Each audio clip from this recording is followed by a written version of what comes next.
Datang ke tempat ini penuh dengan sukacita untuk memuji memuliakan Tuhan. Amin. Puji nama Tuhan. Mari kita siapkan hati kita dan berdoa. Terima kasih Tuhan, terima kasih Bapa. Terima kasih buat penyertaan Tuhan sepanjang minggu ini dalam kehidupan kami. Dan pagi hari ini kami datang Tuhan untuk memuliakan nama Tuhan dari tempat ini. Biarlah puji-pujian dan sembah kami semuanya berkenan bagi kemuliaan nama Tuhan. Bapa, apapun kondisi kami pada saat ini, kami tetap mau merendahkan hati kami dan datang kepada Tuhan. Karena kami tahu Engkaulah sumber jawaban dalam kehidupan kami. Karena kami tahu di dalam Tuhan ada damai sejahtera yang berlimpah. Dan kami mengangkat iman kami Tuhan pada hari ini. Kami percaya bahwa Tuhan terus melakukan mujizat demi mujizat dalam hidup kami. Mujizat dalam keluarga kami. Mujizat dalam setiap pergumulan kami. Mujizat dalam setiap doa-doa kami Tuhan. Terima kasih Tuhan, terima kasih. Terima kasih Bapa. Dengan rasa penuh syukur kami datang menghampiri tatamu yang suci. Haleluya Tuhan, haleluya. Haleluya Yesus.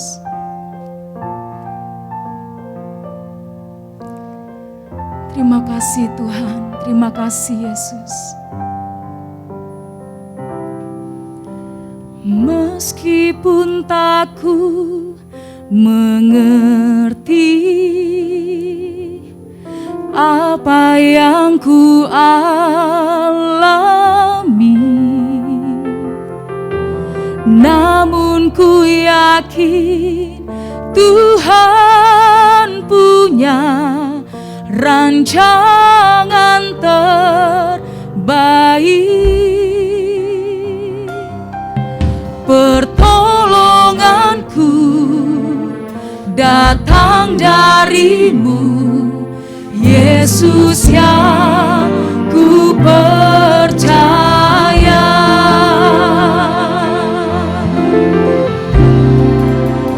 Yang tak mungkin bagiku, semua mungkin bagimu. Hanya Engkaulah jawaban hidupku.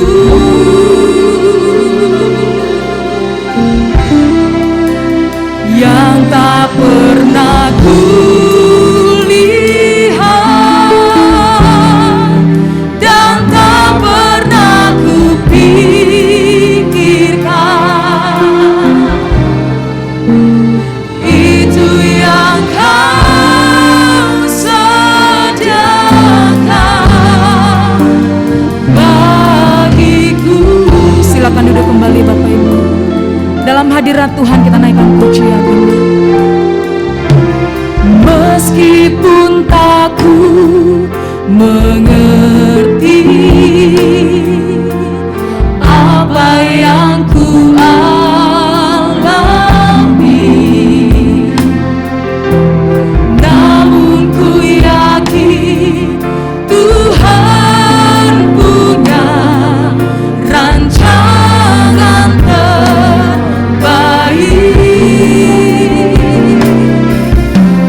pertolonganku datang padamu,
Apa yang tidak pernah kami lihat, apa yang tidak pernah kami pikirkan, apa yang tidak pernah timbul dari hati kami Tuhan, itulah yang Kau sediakan dalam kehidupan kami.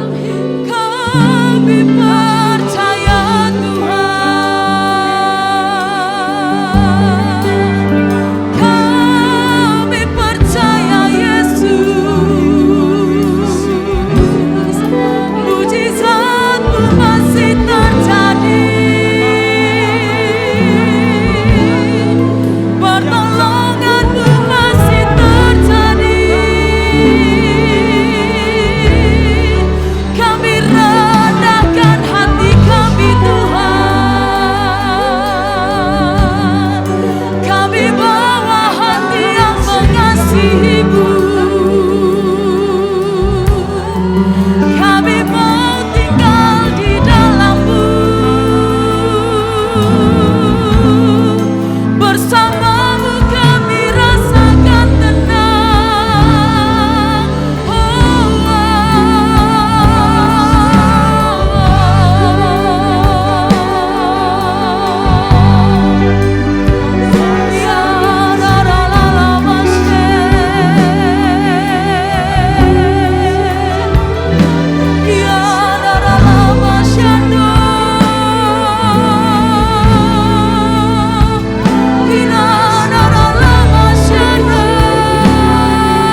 Teruslah berkarya dalam kehidupan kami Tuhan.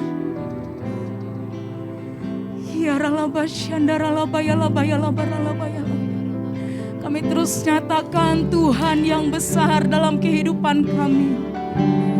Tuhan terlebih besar dalam kehidupan kami. Kami tidak perlu khawatir Tuhan. Kami tidak perlu takut. Kami tidak perlu gentar sebab Tuhan ada bersama kami. Kami tidak perlu goyah sebab Tuhan ada bersama kami.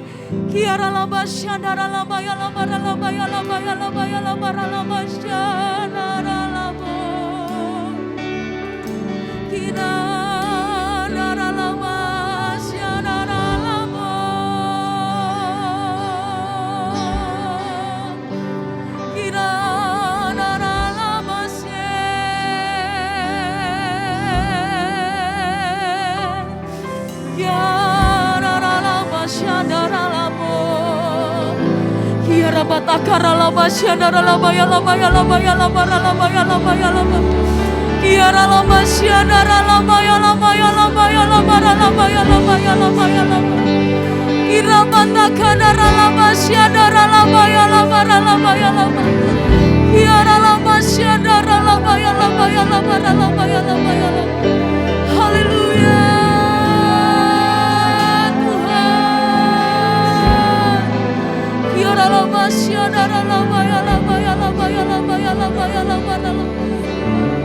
Haleluya Tuhan.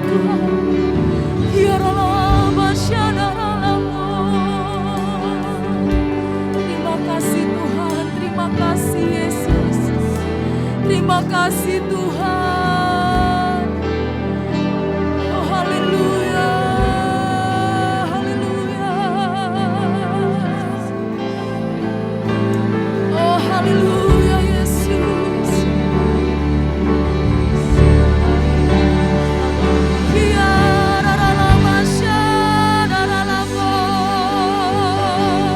Mari sama-sama kita bangkit berdiri Bapak Ibu. Mari nikmati hadirat Tuhan di tempat ini.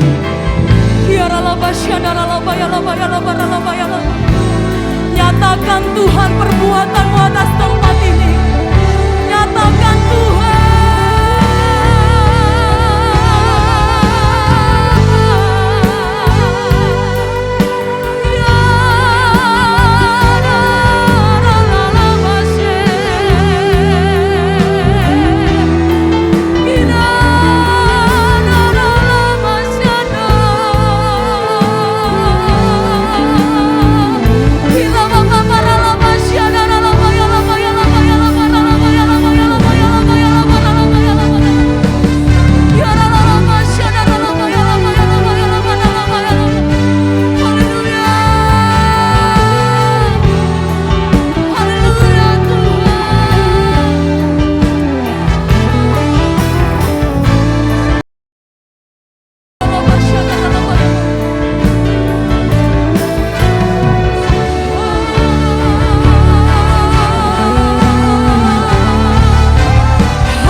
yang besar, Allah yang kami tinggikan, Allah yang kami masyurkan. Hadirat dan kuasa urapan-Mu Tuhan ada di tempat ini. Penuhilah setiap kami. Bawa hati kami Tuhan mengalami perjumpaan dengan Engkau ya Tuhan. Kami bersyukur Tuhan, kami bersyukur. Sungguh Engkau Allah yang besar dan dahsyat. Kami terus berkati bangsa kami Indonesia. Teruslah Tuhan Engkau ada di tengah bangsa kami. Lawatlah bangsa kami Tuhan. Biarlah bangsa Indonesia bangsa yang takut akan Tuhan. Bangsa yang mengalami perjumpaan dengan Tuhan. Indonesia pulihkan Tuhan. Indonesia pulihkan. Indonesia mengalami kebangkitan. Indonesia mengalami suatu mujizat Allah dalam nama Yesus. Ora bakadarala batak.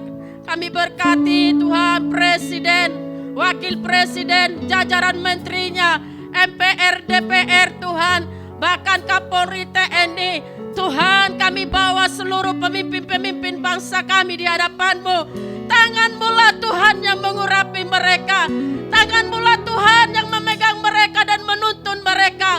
Sehingga apa yang mereka kerjakan buat bangsa ini Tuhan, membawa gerakan Allah terjadi buat bangsa kami. Sehingga Indonesia mengalami kemenangan yang daripada Tuhan. Kami percaya itu Tuhan.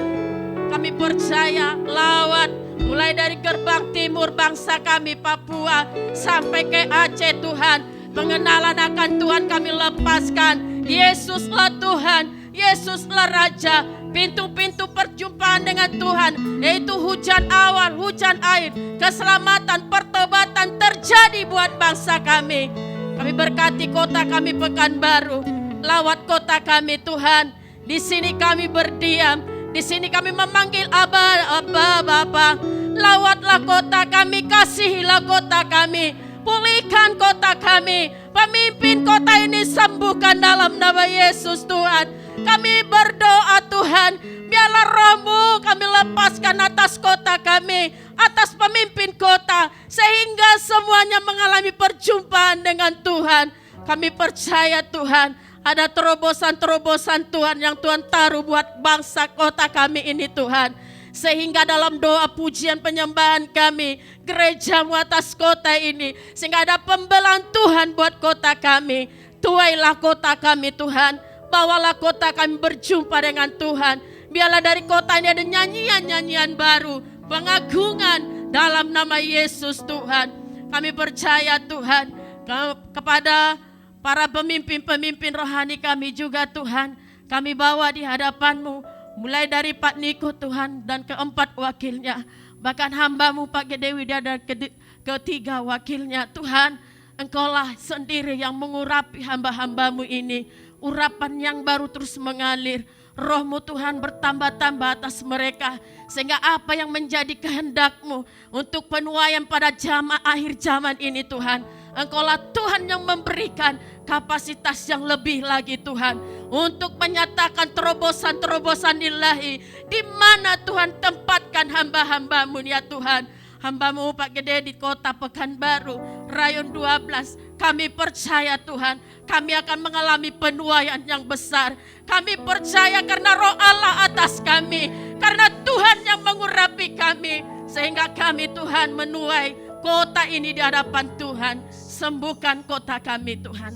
Bawa kota kami, bawa GB Rayon 12 mengalami penuaian. Terima kasih Tuhan. Hamba-Mu juga akan menyampaikan firman. Penuhi dengan kuasa urapan-Mu. Biarlah Engkau Tuhan yang berkata-kata dalam pikiran, hati, jiwa dan roh hamba-Mu Tuhan. Sehingga firman yang dilepaskan, semua kami yang mendengar mengalami kekuatan, pengharapan. Kami yang mengalami sakit kami disembuhkan. Kami yang lemah kami dikuatkan. Sungguh nama-Mu Allah yang besar dan dahsyat. Terpujilah nama-Mu di dalam nama Yesus. Haleluya. Haleluya, sama-sama katakan amin. Boleh berikan tepuk tangan sorak-sorai kemuliaan bagi Allah kita yang dahsyat.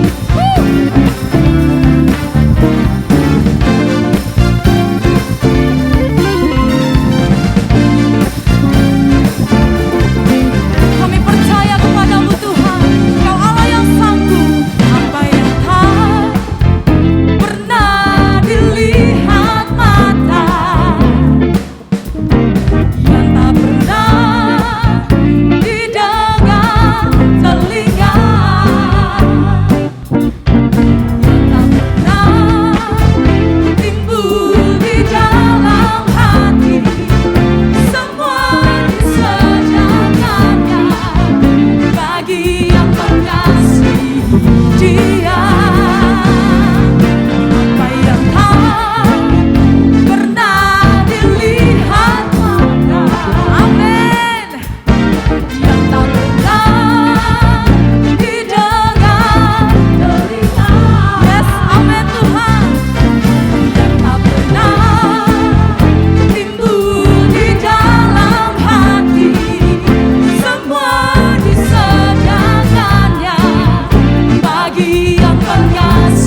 bersamaku.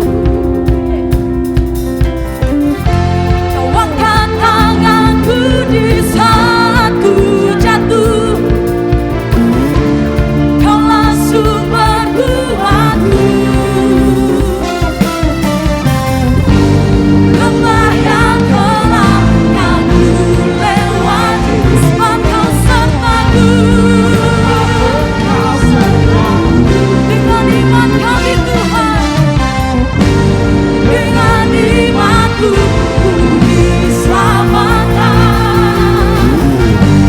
oleh kuasa jemaat-jemaat Tuhan. Katakan, angkat tanganku, ku sorakan haleluya. Kami sorakan haleluya Tuhan. Namamu berkuasa, lebih lagi katakan, ku angkat tanganku, nyatakan Kau hebat. Allah yang perkasa, berkuasa selamanya.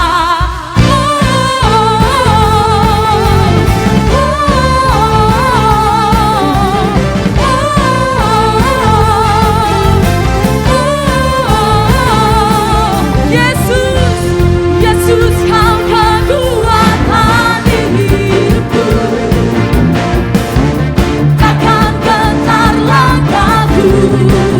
Kau angkat kami Tuhan. Kau angkat tanganku di saat ku jatuh. Engkaulah sumber kekuatan. Amin. Lembah yang gelap kan ku lewati, sebab siapa beserta kita? Yes. Oh, dengan imanku, dengan imanku ku diselamatkan oleh kuasa Yesus. Come on church, ku angkat tanganku, sorakan haleluya. Namamu berkuasa, surga bumi nyatakan. Angkat tanganku, nyatakan siapa hebat. Amin. Berkuasa selamanya.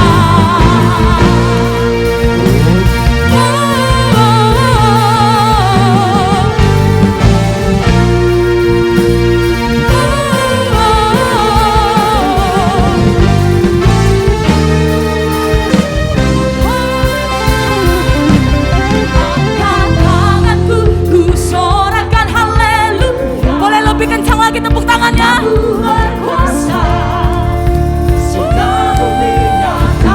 Kami angkat tangan kami Tuhan. Tanganku nyatakan Kau hebat. Amin. Allah yang perkasa, sekali lagi dengan penuh bersuka katakan, angkat tanganku, ku sorakan haleluya. Namamu berkuasa, surga bumi nyatakan. Angkat tanganku, nyatakan Kau hebat. Engkau hebat Tuhan, berkuasa selamanya.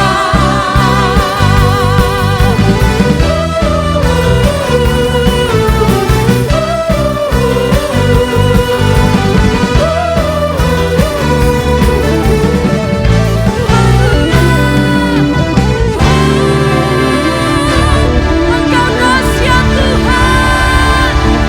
Haleluya, haleluya. Semua masih bersemangat untuk mendeklarasikan Pentakosta ketiga? Masih kuat berdiri, amin. Puji nama Tuhan, dengan suara yang kencang bersama-sama kita deklarasikan. 3, 2, 1, ya. Pentakosta ketiga adalah pencurahan Roh Kudus yang dahsyat di zaman ini, melebihi yang terjadi di Azusa Street. Pentakosta ketiga akan mengakibatkan penuaian jiwa yang terbesar dan yang terakhir sebelum Tuhan Yesus datang kembali. Pentakosta ketiga akan membangkitkan generasi Yeremia, yaitu anak-anak muda yang dipenuhi Roh Kudus, cinta mati-matian kepada Tuhan Yesus, tidak kompromi terhadap dosa, dan akan bergerak untuk memenangkan jiwa. Pentakosta ketiga lahir di Indonesia dan bergerak ke bangsa-bangsa. Gerakan ini dari timur ke barat dan akan kembali ke Yerusalem. Pentakosta ketiga akan memberikan kuasa untuk menyelesaikan amanat agung. Dan setelah itu Tuhan Yesus datang kembali. Haleluya, haleluya. Silakan duduk kembali Bapak Ibu. Haleluya, terima kasih Tuhan. Sebentar kami akan bawa persembahan kami Tuhan. Persembahan kami yang pertama. Terima kasih buat segala berkat yang Tuhan percayakan dalam kehidupan kami. Atas pekerjaan kami, atas usaha kami. Terima kasih Tuhan. Dan siang hari ini kami bawa ucapan syukur kami lewat persembahan kami. Kami rindu memberikan yang terbaik dan menyenangkan hati Tuhan. Kami membawa persembahan kami dengan penuh rasa syukur dan sukacita dalam nama Tuhan Yesus. Haleluya. Amin. Haleluya Yesus.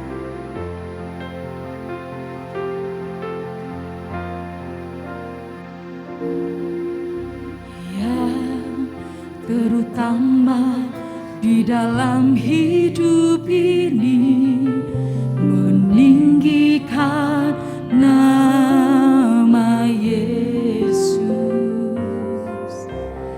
Ya, terutama di dalam hidup ini, memuliakan namanya. Haleluya, haleluya, saya cinta Yesus. Haleluya, haleluya, saya cinta Yesus. Inilah kerinduan kami Tuhan. Yang terutama di dalam hidup ini, meninggikan nama Yesus. Yang terutama di dalam hidup ini, memuliakan nama. Haleluya,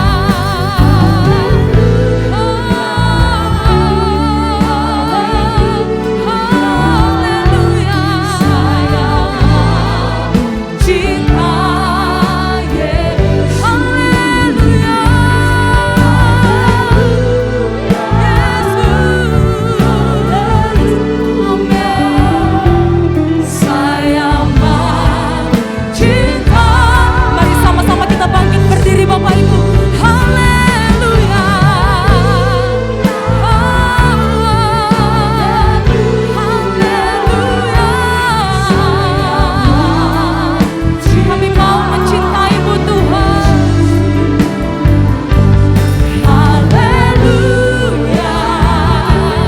Haleluya. Saya mau cinta Yesus. Saya mau cinta Yesus. Saya mau cinta Yesus.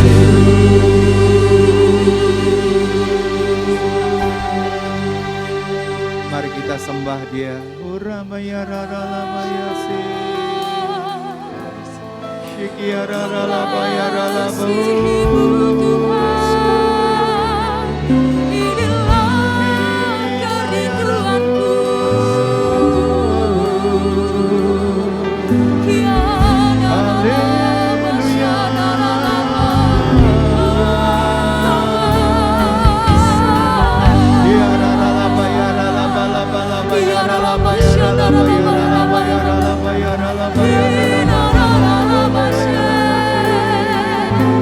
Yeah.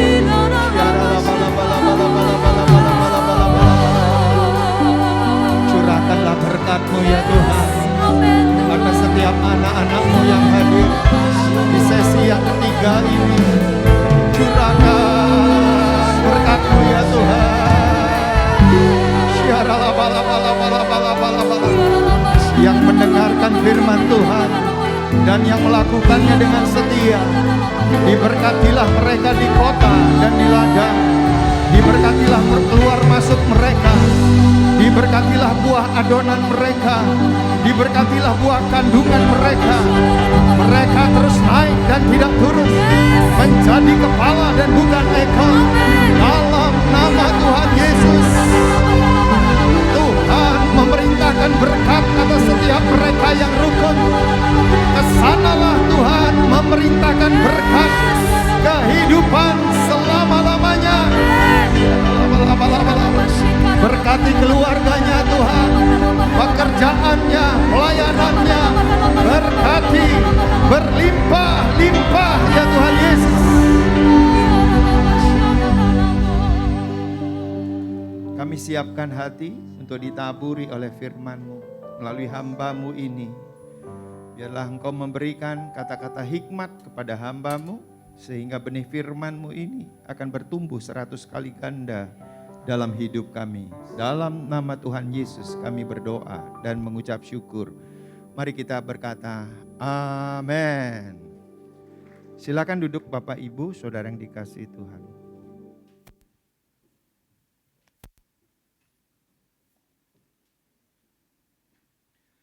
Saya ucapkan shalom bagi kita semuanya. Dan saya ucapkan juga shalom bagi jemaat Tuhan dan para pemirsa yang ada di rumah-rumah. Tuhan memberkati kita semuanya. Nah, bulan Juni adalah bulan keluarga. Saudara, gereja kita menggunakan tema-tema. Ya, bulan Juni adalah bulan keluarga. Saya mau mengajak setiap saudara untuk mengevaluasi keluarga kita masing-masing. Bagaimana hubungan suami istri, bagaimana hubungan orang tua dengan anak, kemudian bagaimana dengan keluarga besar. Dan hari ini saya rindu untuk berbagi firman Tuhan, saya berikan tema pengampunan dalam keluarga. Bacaan kita adalah dari Matius pasal 18 ayat 21 sampai 35. Nanti saudara baca sendiri di rumah. Tapi kali ini saya mau mengajak membaca dari ayat 21 sampai 22. Boleh ditayangkan Injil Matius pasal 18 ayat 21 dan 22. Mari kita baca sama-sama. 2, 3. Kemudian datanglah Petrus dan berkata kepada Yesus, Tuhan, sampai berapa kali aku harus mengampuni saudaraku jika ia berbuat dosa terhadap aku? Sampai 7 kali? Ayat 22, Yesus berkata kepadanya, bukan, aku berkata kepadamu, bukan sampai 7 kali, melainkan sampai 70 kali 7 kali. Ini berbicara tentang pengampunan yang tidak terbatas. Nah, saudara yang dikasihi oleh Tuhan, kalau kita membaca dari ayat 21 sampai dengan ayat 35, di situ ada sebuah perumpamaan yang sangat menarik bagi kita, yaitu perumpamaan tentang pengampunan. Ada seorang raja yang memberikan pengampunan atau pelunasan hutang yang cukup besar kepada seorang hamba, seorang bawahannya saudara, atau rakyatnya pada waktu itu, karena tidak jelas dikatakan. Saudara, berapa hutang daripada hambanya ini? 10.000 talenta. Kalau kita ukur dengan rupiah setara dengan 4,8 triliun. Wow, besar ya saudara ya, 4,8 triliun kalau belikan kerupuk itu besar sekali saudara. Penuhlah tempat ini saudara ya, bahkan melimpah ruah sampai ke depan sana.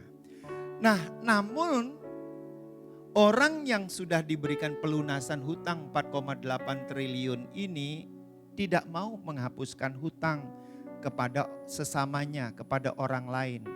Yang hanya berutang kecil, 100 dinar. Itu kurang lebih setara dengan 10 juta. Sehingga ada pengaduan kepada raja ini bahwa Tuhan sudah menghapuskan hutang 4,8 triliun, begitu kira-kira saudara. Tapi hambamu ini tidak mau menghapuskan hutang kepada yang lain yang hanya 10 juta. Dan raja ini menjadi sangat marah saudara. Sehingga memanggil hambanya tadi yang sudah dihapuskan hutangnya. Dan apa yang terjadi? Hambanya ini harus membayar kembali hutangnya 10.000 talenta. Dan mereka diserahkan kepada algojo-algojo sampai hutangnya itu selesai. Apa artinya semua ini? Kerajaan sorga itu diumpamakan seperti yang tadi. Saudara, raja kalau saya boleh gambarkan, dia adalah Yesus Kristus. Yang mengasihi saudara dan saya tanpa batas. Itu sebabnya kasih daripada Tuhan itu adalah kasih agape. Katakan kasih agape. Kasih tanpa syarat. Pengampunan tanpa syarat. Itu kasih Tuhan. Itu pengampunan Tuhan. Sampai hari ini saudara. Dan waktu saudara dan saya dipilih oleh Tuhan bukan karena kita sudah berbuat baik. Bukan karena sudah kita benar di hadapan Tuhan. Tapi Tuhan memilih kita pada waktu kita masih berdosa. Katakan masih berdosa. Aku dipilih Tuhan ketika aku masih berdosa. Benar enggak saudara dipilih oleh Tuhan waktu masih berdosa? Benar ya. Kalau enggak berdosa enggak dipilih oleh Tuhan, saudara. Artinya apa? Kasih Tuhan itu tidak terbatas. Dan pengampunannya juga tidak terbatas. Saudara dapat merasakan pengampunan Tuhan tidak terbatas. Setiap kali kita melakukan apa yang dipandang jahat di mata Tuhan, ketika kita minta ampun, Tuhan mengampuni kita. Berkali-kali kita minta ampun sama Tuhan, berkali-kali Tuhan juga mengampuni kita. Apa tanda kalau Tuhan mengampuni kesalahan, pelanggaran saudara? Saudara merasa berbahagia. Itu sebabnya Alkitab mengatakan, berbahagialah seseorang yang diampuni apa? Dosanya, pelanggarannya. Ada rasa bahagia ketika kita diampuni dosa kita. Pertanyaannya begini, mengapa Tuhan itu berkali-kali dia itu mengampuni kita? Atau mengapa Tuhan itu memberi pengampunan kepada kita tanpa batas? Itu pertanyaannya.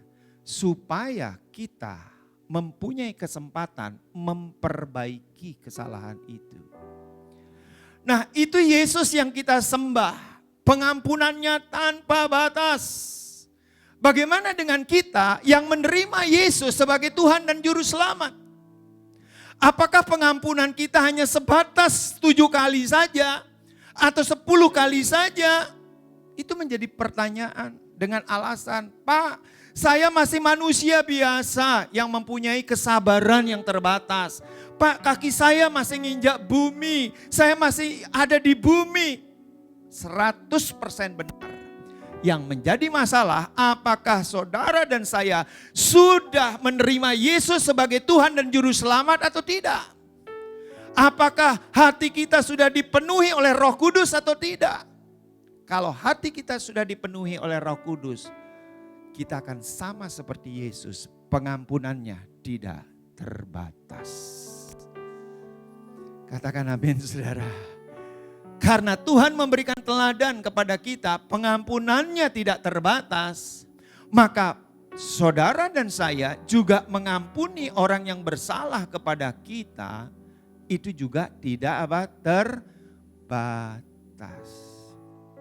Sama-sama dengan saya mengatakan, pengampunanku kepada orang lain tidak terbatas.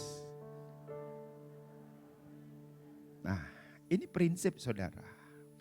Sebenarnya yang membatasi pengampunan itu adalah kita sendiri, ego kita. Bukan Roh Kudus yang membatasi. Nanti saya akan sharingkan yang lainnya. Nah, saudara mesti ingat prinsip-prinsip ini ya. Setiap kali kita menghadiri sebuah pertemuan, apalagi di pemerintahan, protokolnya sering berkata begini.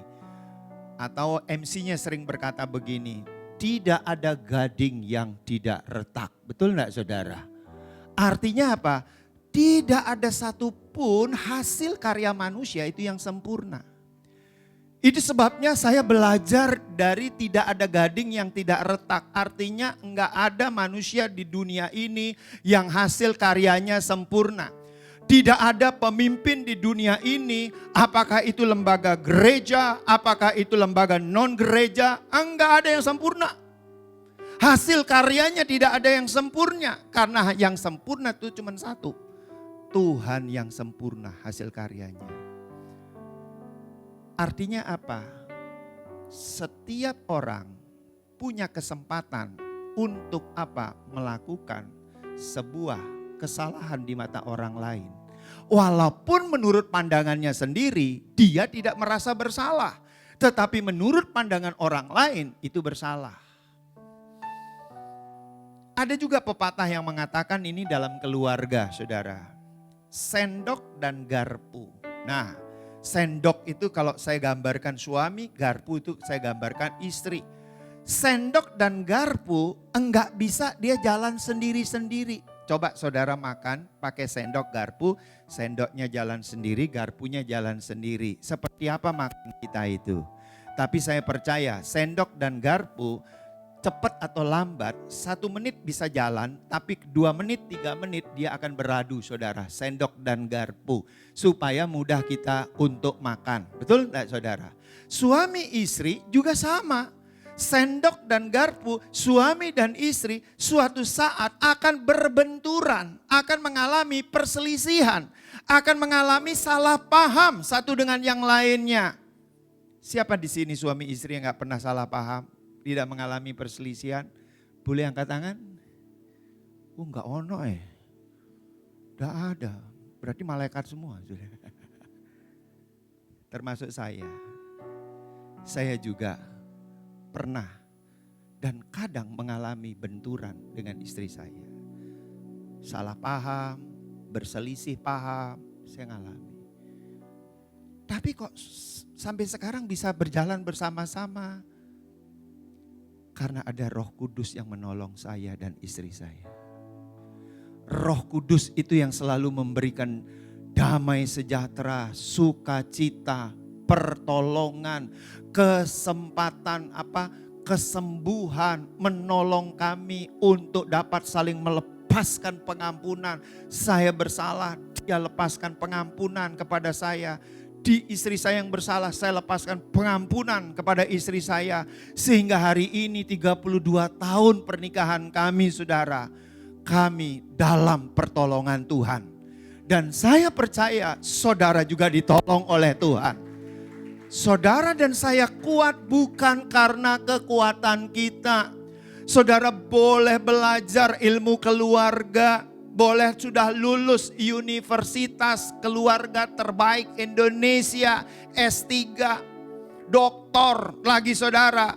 Tetapi kalau enggak ditolong oleh Tuhan, engkau tidak akan pernah sanggup melepaskan pengampunan itu. Karena melepaskan pengampunan itu belum ada perguruan tingginya saudara. Yang ada adalah tips untuk rumah tangga berbahagia. Itu sudah banyak saudara. Tapi bagaimana caranya melepaskan pengampunan kalau istri kita bersalah, kalau suami kita bersalah, kalau anak kita bersalah, kalau orang tua kita bersalah. Gimana caranya melepaskan pengampunan? Enggak ada sekolahnya. Yang punya adalah Roh Kudus. Saya berdoa, sudah keluarga-keluarga di tempat ini diberkati oleh Tuhan. Sampai kepada kekekalan saudara. Sampai Tuhan Yesus datang kali yang kedua saudara. Nah, pertanyaan yang sering muncul begini, mengapa sih muncul perselisihan dan kesalahpahaman di dalam keluarga saudara? Saya tidak berbicara hal-hal yang ekstrim gitu. Misalnya ya suaminya selingkuh, istrinya selingkuh misalnya saudara. Ya suaminya itu melakukan kejahatan besar atau istrinya juga begitu. Saya nggak bicara itu terlalu lebar saudara. Tapi hal-hal yang sering kali terjadi dalam rumah tangga saudara. Saudara, perselisihan dan kesalahpahaman dalam keluarga itu muncul karena ada perbedaan latar belakang. Pendidikan, status sosial, lingkungan dari kecil yang mendidik daripada calon itu. Makanya kalau ada konseling pernikahan sampai ke saya nih, saya finalnya saudara. Saya baca dulu profilnya calon suami, calon istri. Saya lihat istrinya SD nggak tamat, suaminya S3. Saya tanya ulang, kamu bener nih mau menikah nih? Dengan jenjang pendidikan yang begitu lebarnya, satu SD nggak tamat, satu lagi S3. Kenapa saya tanya begitu? Jenjang makin panjang, makin rentang, itu makin berpeluang menimbulkan konflik, saudara. Cara berpikir SD dengan cara berpikir S3 itu beda. Yang SD hanya berpikir, dalam bahasa Cinanya cetun notun. Gitu, saudara. Yang S3 cemban, nomban, pekban, saudara. Gopek dia puah gitu aja. Beda cara berpikirnya. Itu sebabnya gak bisa ketemu. Kalau ketemu-ketemunya susah sekali. Itu baru dari pendidikan. Belum status sosialnya yang berbeda. Yang satu miskin, yang satu sultan. Sekarang ke zaman sekarang orang kaya disebut sultan, saudara. Ini ndak ketemu, satu kebiasaan punya pembantu 10, satu biasa punya kebiasaan mengerjakan sendiri. Dari gunting rambut sampai alas kaki, semua dikerjakan sendiri. Bisa bayangkan, itu menikah, perbedaan sangat menjolok. Itu berpeluang untuk menimbulkan konflik dalam keluarga. Makanya saya selalu tanyakan, saya bilang, saudara calon pria, Anda kan sultan kan, mau menikah nih sama calon istri. Maaf ya, calon istrimu ini sangat sederhana. Rumah di kampung RS. Rumah sangat sederhana. Mau menikah sama begini? Kalau AO begitu saudara, pikirkan lagi. Minggu depan ketemu saya lagi. Kenapa saudara? Jangan sampai ini gara-gara Pak Gede nih merestui. Maka akibatnya apa? Menyesal saya saudara. Jangan. Makanya saya tanya ulang lagi. Nah jadi perbedaan-perbedaan ini berpeluang menimbulkan perselisihan. Ingat saudara, garpu dan sendok akan selalu beradu dalam satu piring. Ya, dan bisa juga dia beradu dengan apa? Dengan piringnya sendiri, saudara. Piring itu berbicara tentang keluarga, saudara. Piring keluarga, dia beradu begitu setiap waktu, saudara. Dan menimbulkan bunyi. Kalau beradu, saudara, kecil-kecil, tik, tik, itu masih enak. Nikmat, saudara, makan mie, begitu, tik, begitu. Tapi kalau sudah mulai beradu keras, saudara, bukan lagi tik, tok, begitu, saudara. Lama-lama piringnya kena lagi, prang. Nah lama-lama piring terbang, sapu terbang, garpu terbang, semua bisa terbang saudara. Walaupun tidak ada penghuninya di rumah itu saudara. Saudara masih nangkap sesuatu di sini ya. Bahwa perselisihan itu sangat berpeluang terjadi. Kemudian perbedaan cara pandang saudara. Nah ini sebenarnya banyak ya, banyak perbedaan-perbedaan, saya utarakan 2 saja ya. Waktunya habis nih saudara. Cara pandang apa? Mendefinisikan menyayangi. Nah menyayangi saja itu beda pandangan.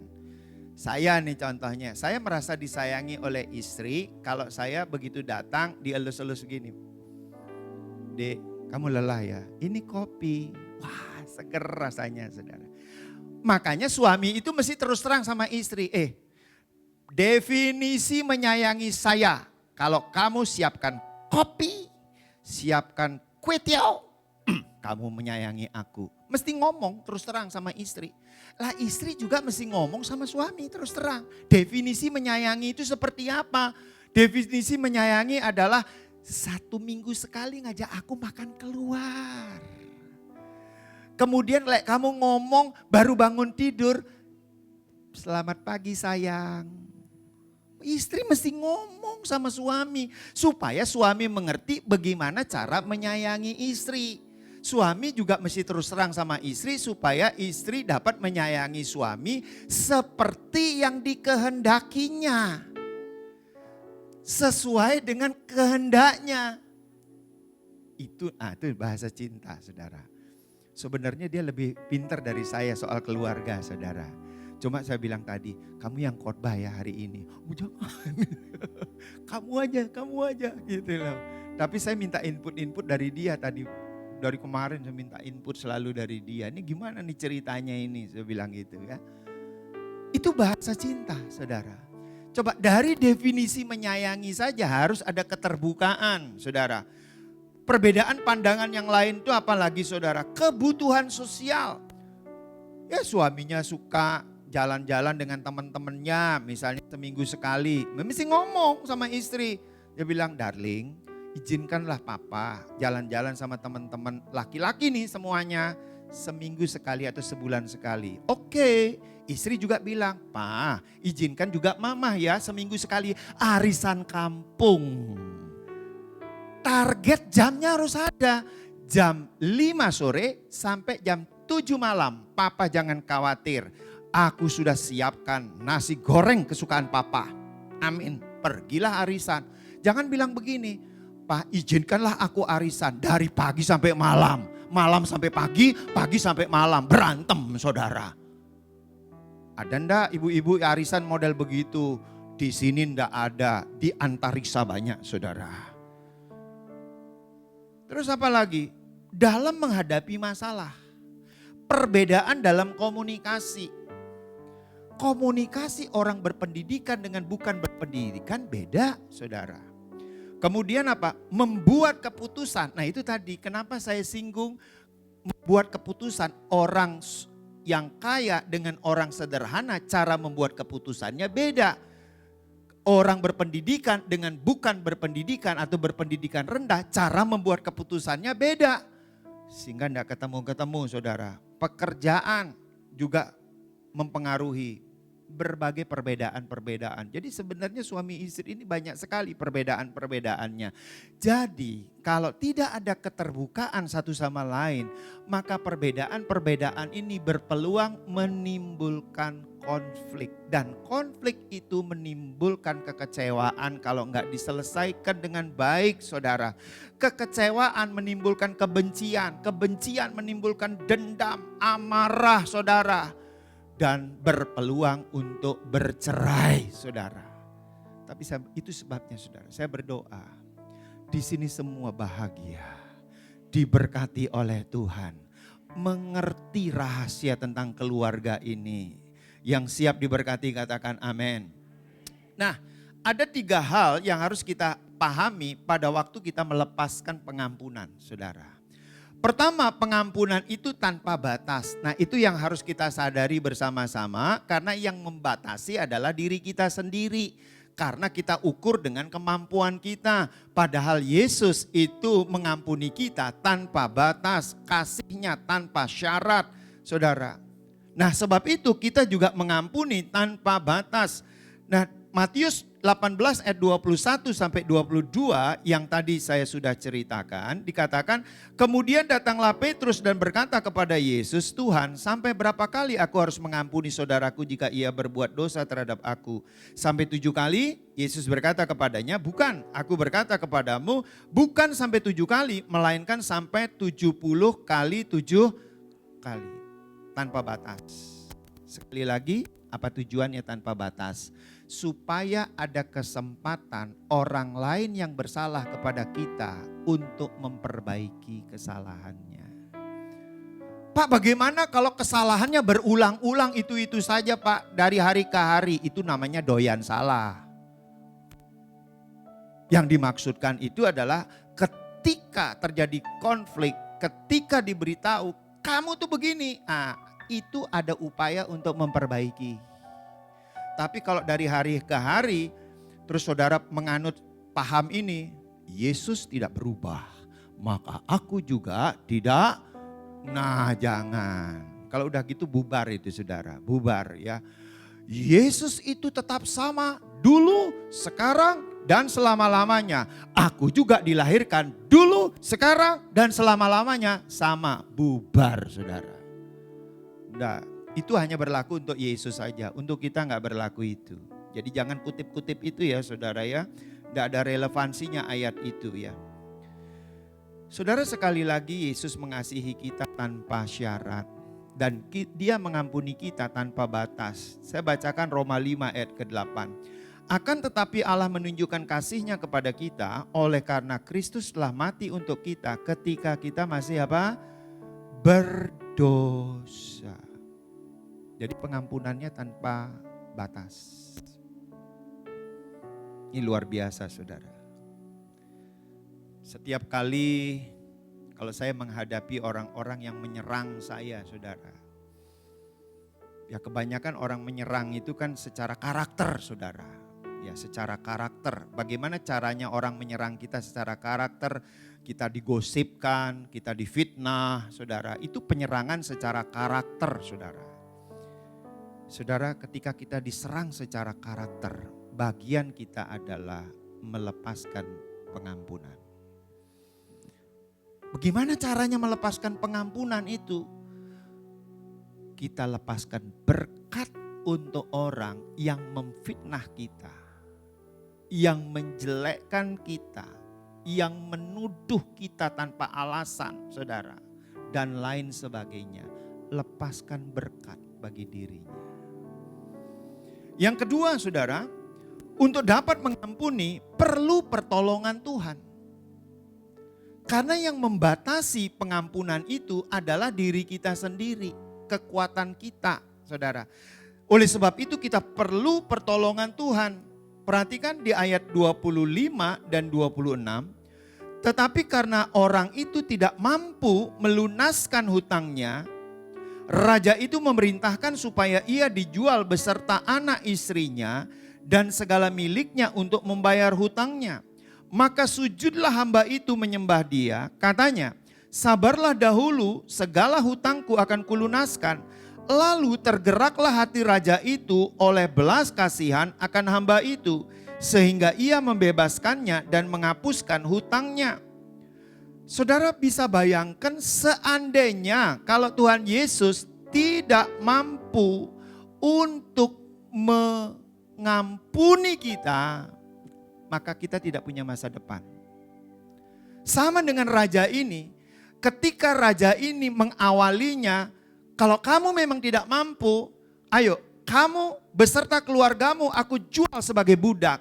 Saudara, kalimat menjual sebagai budak itu kalimat yang sangat mengerikan pada waktu itu. Karena seseorang yang dijual sebagai budak, maka tidak punya masa depan. Tidak punya harga diri.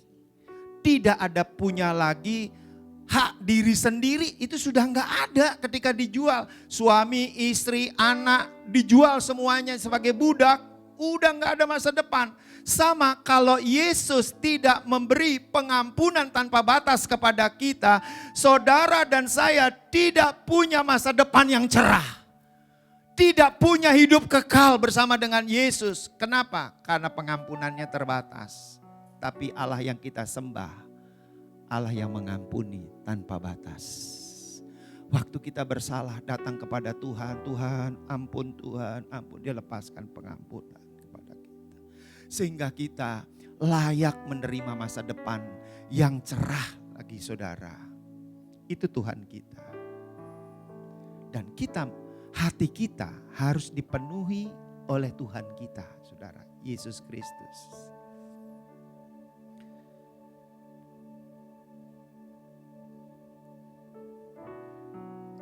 Saudara, saya kok terharu ya saudara ya, dengan baiknya Tuhan ini ya.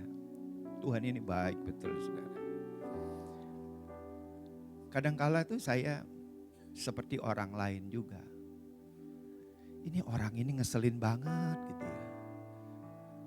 Rasanya pingin jitak begitu saudara. Tapi ketika saya melihat lagi, Tuhan itu ngampuni aku tuh berulang-ulang. Kalau aku salah diampuni lagi, aku salah diampuni lagi, aku minta ampun sama Tuhan. Enggak jadi saudara. Itu yang membuat hati kita kuat. Sebenarnya tadi saya mau ngomong ini ya. Firman Tuhan katakan karena begitu besar kasih Allah akan dunia ini sehingga ia mengaruniakan anaknya yang tunggal.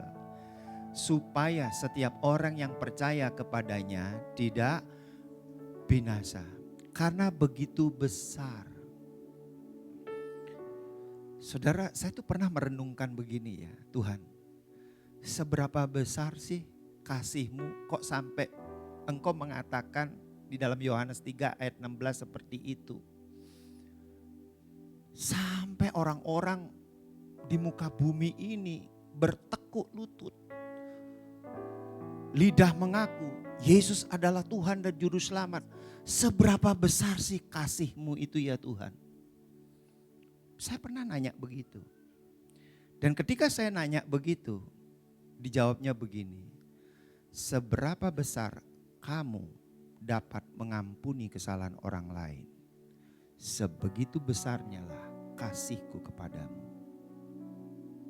Wah, saudara, saya begitu terharu.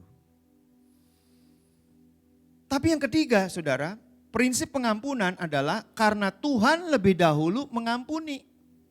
Di dalam Matius pasal 18 ayat 27, lalu tergeraklah hati raja itu oleh belas kasihan akan hamba itu, sehingga ia membebaskannya dan menghapuskan hutangnya. Artinya Yesus itu adalah teladan yang memberikan contoh kepada kita.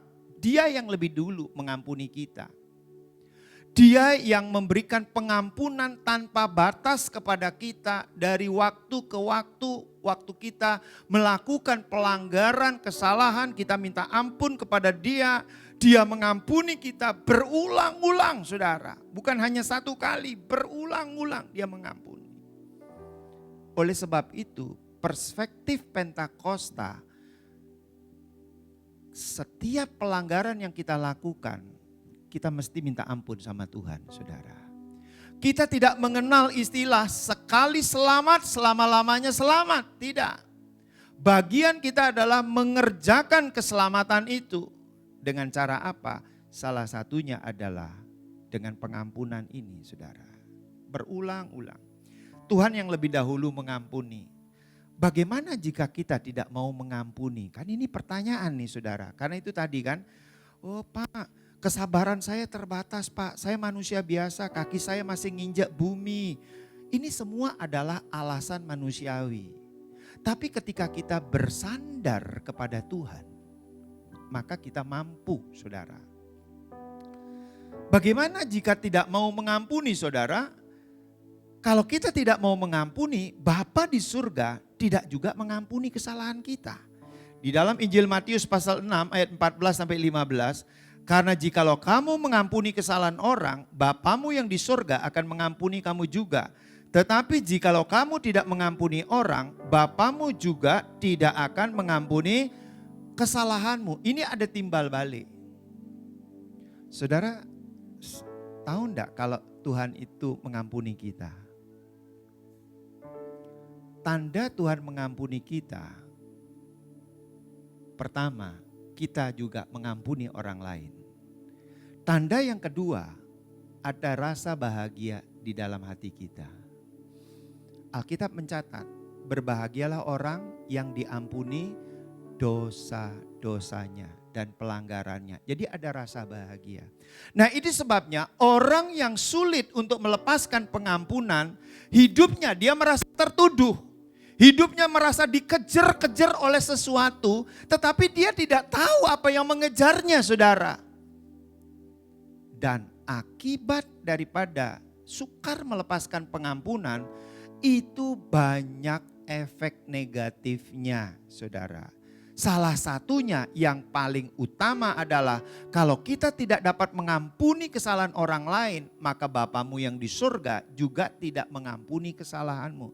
Tapi efek yang lain adalah hatimu dan hatiku tidak akan pernah tenang. Ada sesuatu yang selalu mengejar-ngejar kita, saudara.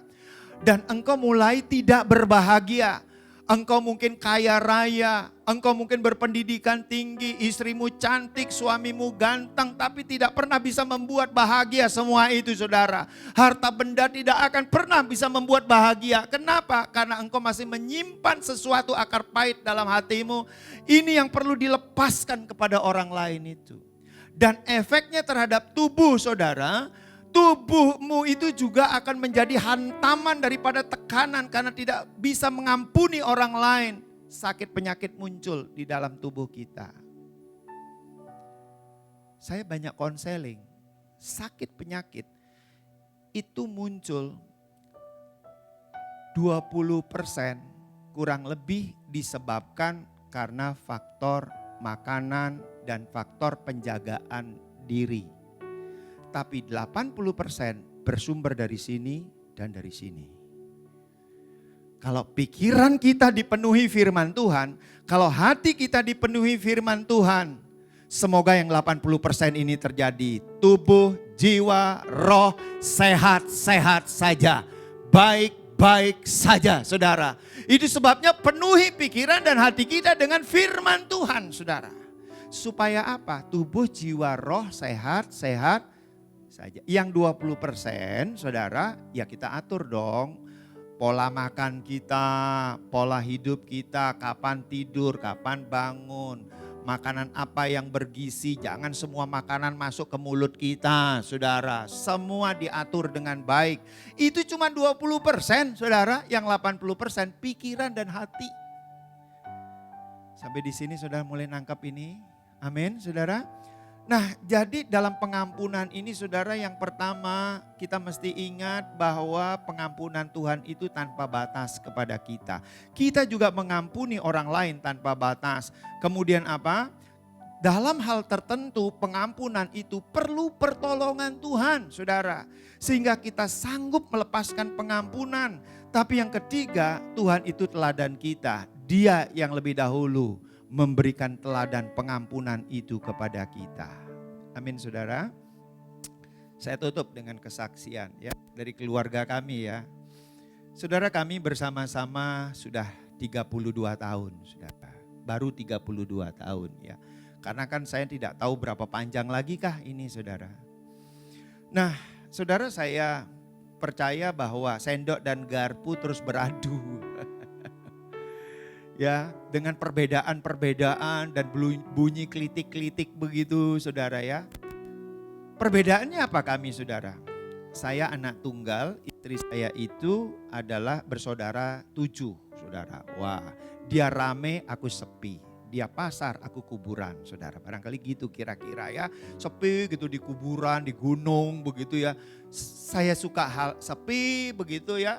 Dulu itu saya suka bukan suka menyendiri, suka hal-hal yang hening, yang sepi begitu. Dia suka dengan teman-teman, rame karena sudah biasa.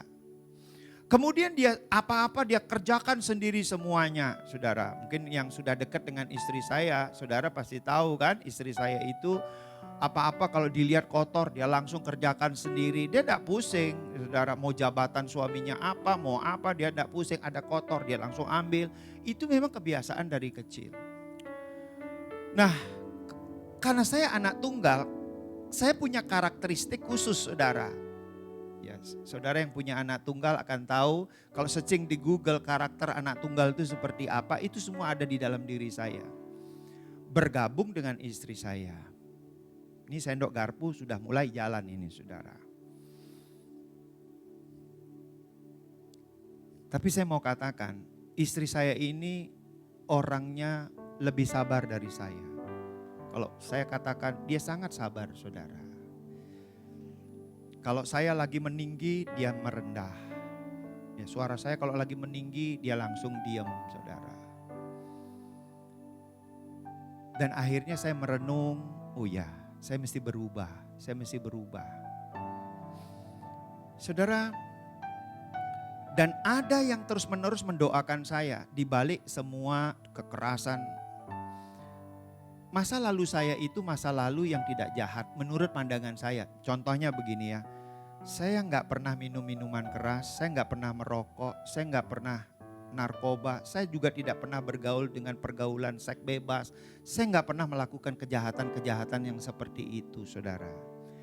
Tapi ada karakter dasar yang menyertai saya. Dan begitu diadu dengan istri saya, itu bisa menimbulkan perselisihan. Nah, dia terus berdoa, saudara. Sementara, saudara, saya mempunyai kekerasan hati. Kenapa? Karena dari kecil, dari muda itu udah mendapatkan sebuah tekanan di dalam hidup, saudara. Ya, usia 21 tahun itu saya sudah jadi branch manager. Masih kecil, imut-imut, ditekan sebegitu rupa, saudara. Udah gitu dipercaya berbagai hal lagi, saudara. Tekanannya kuat sekali. Usia muda tapi tekanannya, saudara, itu melahirkan mental yang keras, saudara. Istilahnya itu kalau saya ngomong begini, pokoknya ke sini. Enggak ada yang bisa belokkan, saudara. Mesti ke situ. Berkelailah. Itu saya dulu, saudara. Kalau saya sudah anggap benar ke timur, orang ke barat, kamu pergi ke baratlah pergi. Silakan, aku akan ke timur sendirian. Waduh, ketemu sama istri saya yang anggota keluarganya banyak, saudara. Waduh.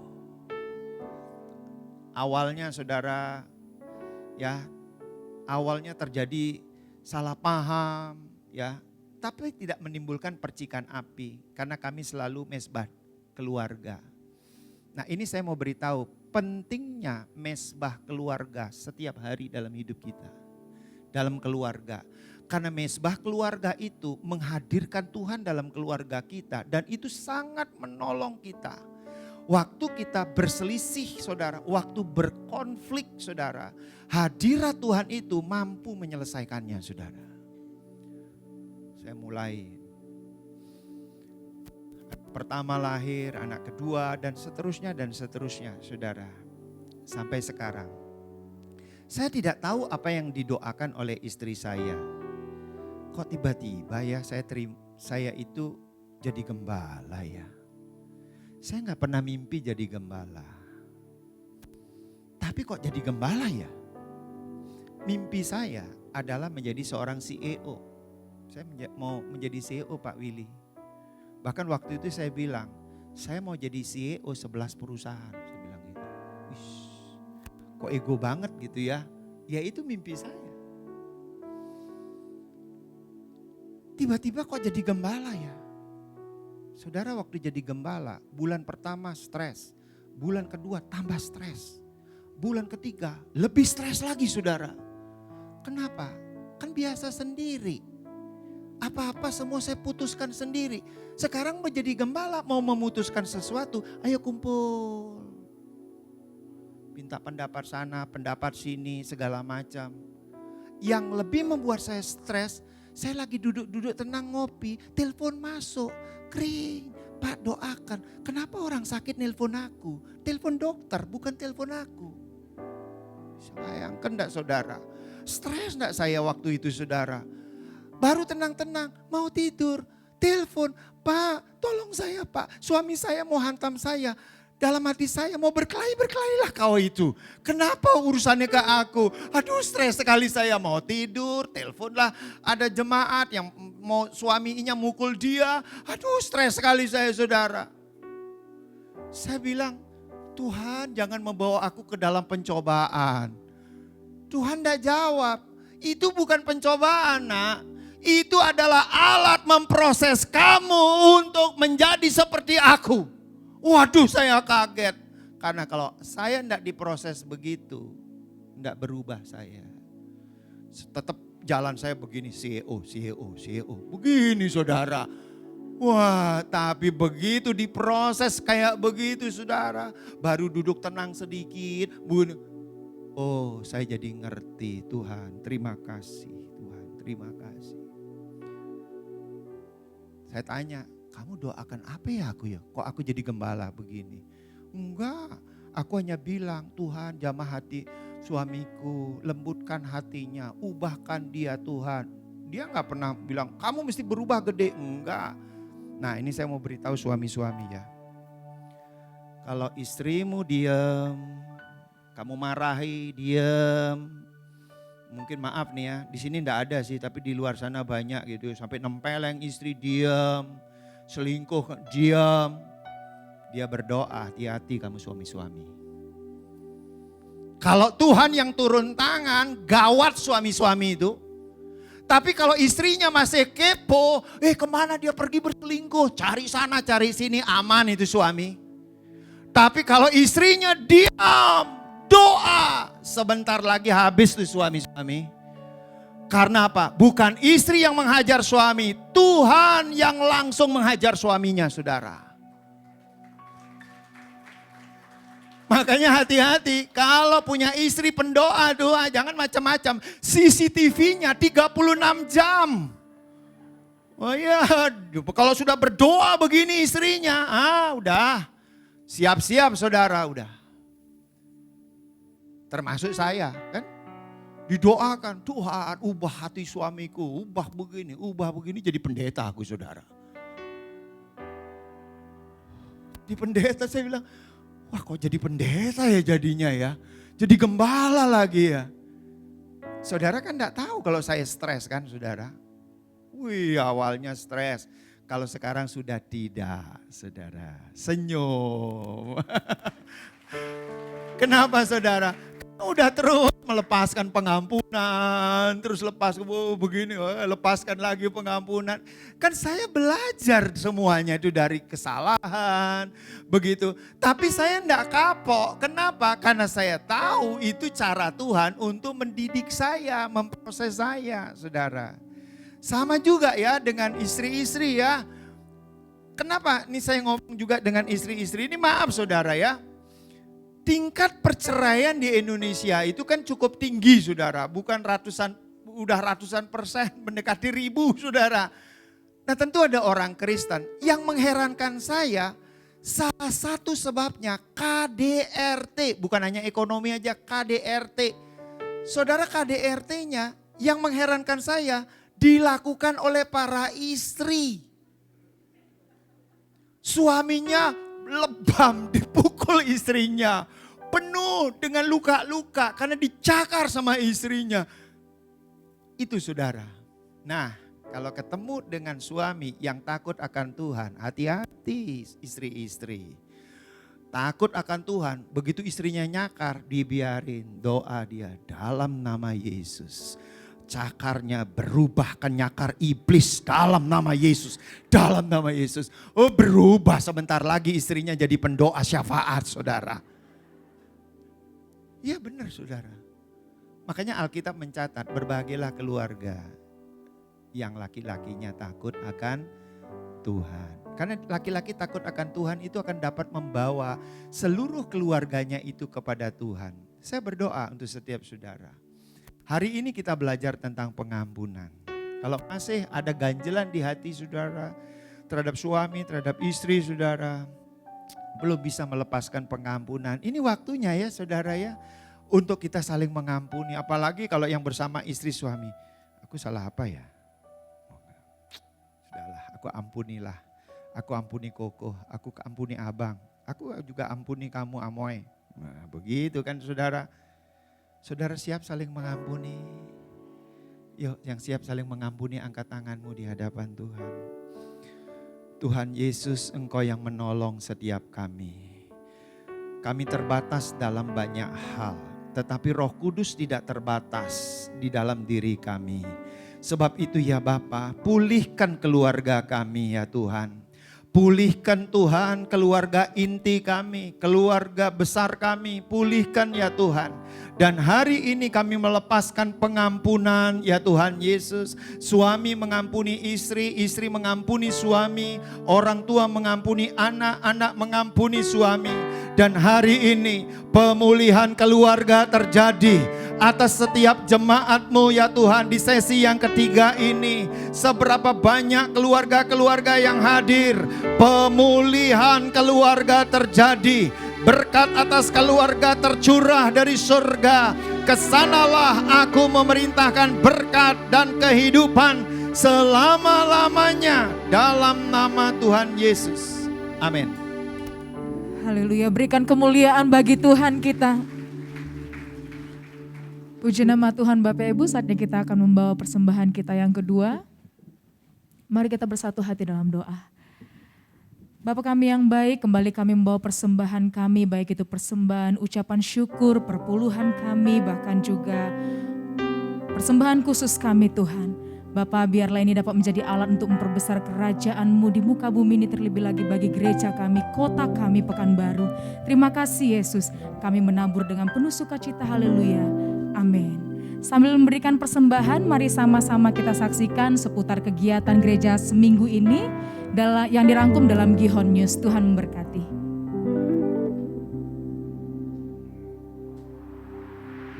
Shalom, terima kasih kepada Bapak Ibu yang sudah hadir pada ibadah minggu ini. Berikut ini kami sampaikan beberapa pengumuman.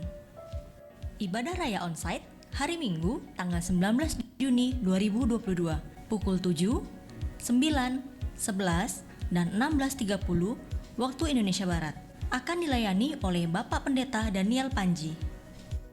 Menara doa via Zoom diadakan setiap hari Selasa sampai dengan Jumat pukul 9, 19, dan 20.30 waktu Indonesia Barat dengan meeting ID dan passcode yang tertera di layar. Menara doa online setiap hari Rabu pukul 10 waktu Indonesia Barat dapat disaksikan melalui Facebook dan YouTube Gihon TV. Ibadah WBI dengan tema Wanita yang Menuai dilayani oleh Bapak Pendeta Dr. Gede Widiada tanggal 15 Juni 2022 pukul 15 waktu Indonesia Barat di Central Plaza lantai 2. Event spesial WBI kali ini adalah penampilan line dance dari Umas, ada permainan disertai hadiah souvenir yang menarik. Bagi ibu-ibu yang perlu bantuan transportasi dapat menghubungi Ibu Oni atau Ibu Ida.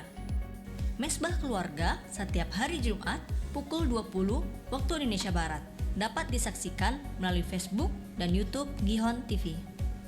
Fellowship Umas atau Usia Emas akan segera diadakan bersama Bapak Gembala Pendeta Dr. Gede Widiada.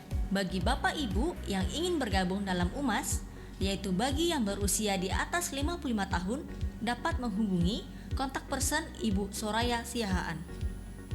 Doa puasa onsite setiap hari Sabtu pukul 10 waktu Indonesia Barat bertempat di Central Plaza lantai 2. Ibadah pemuda Youth Pentecost pada hari Sabtu pukul 18.30 waktu Indonesia Barat akan dilayani oleh Bapak Pendeta Daniel Panji bertempat di ruang ibadah raya Central Plaza lantai 2. Ibadah anak Geri 12 atau sekolah minggu pukul 7, 9, 11, dan 16.30 waktu Indonesia Barat.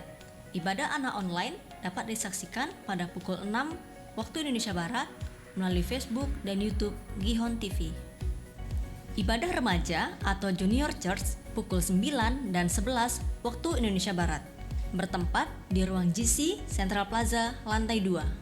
Segera dibuka kelas kom atau kehidupan orientasi melayani seri 100 onsite diadakan setiap hari Minggu pukul 14 waktu Indonesia Barat bertempat di Central Plaza lantai 2. Bagi yang ingin ikut kom dapat menghubungi PDM Toto Andrianto.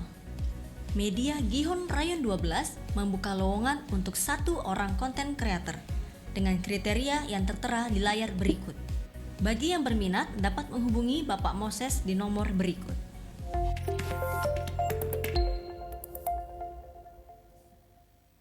Ayo sama-sama dari semuanya. Mau bangun.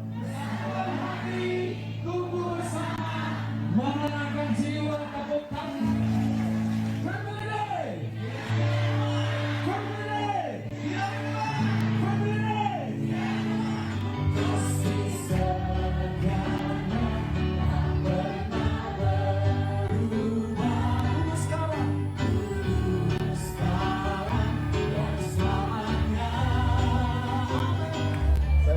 Terima kasih buat tim panitia yang sudah bekerja keras dan berlelah-lelah mempersiapkan acara ini.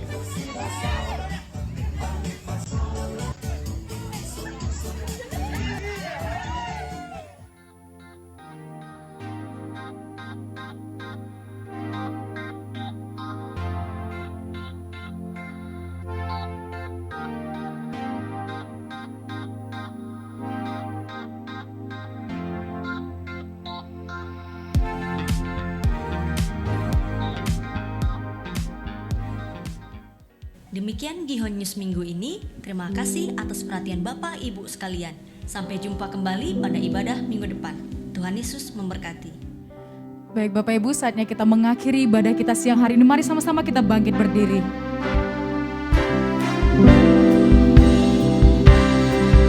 Ku bawa yang terbaik, persembahkan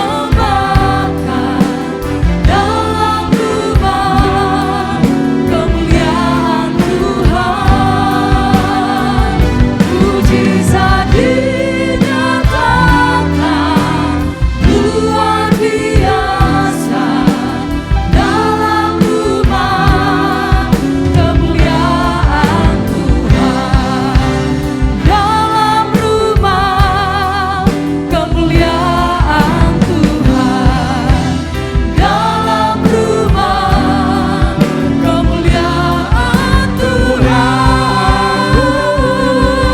Kemuliaan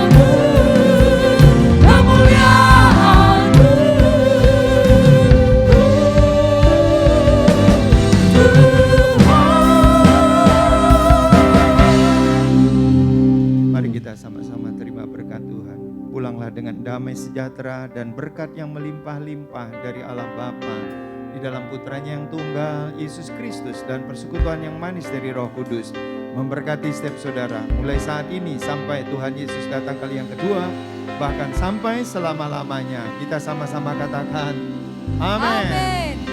Selamat hari Minggu, Tuhan Yesus memberkati.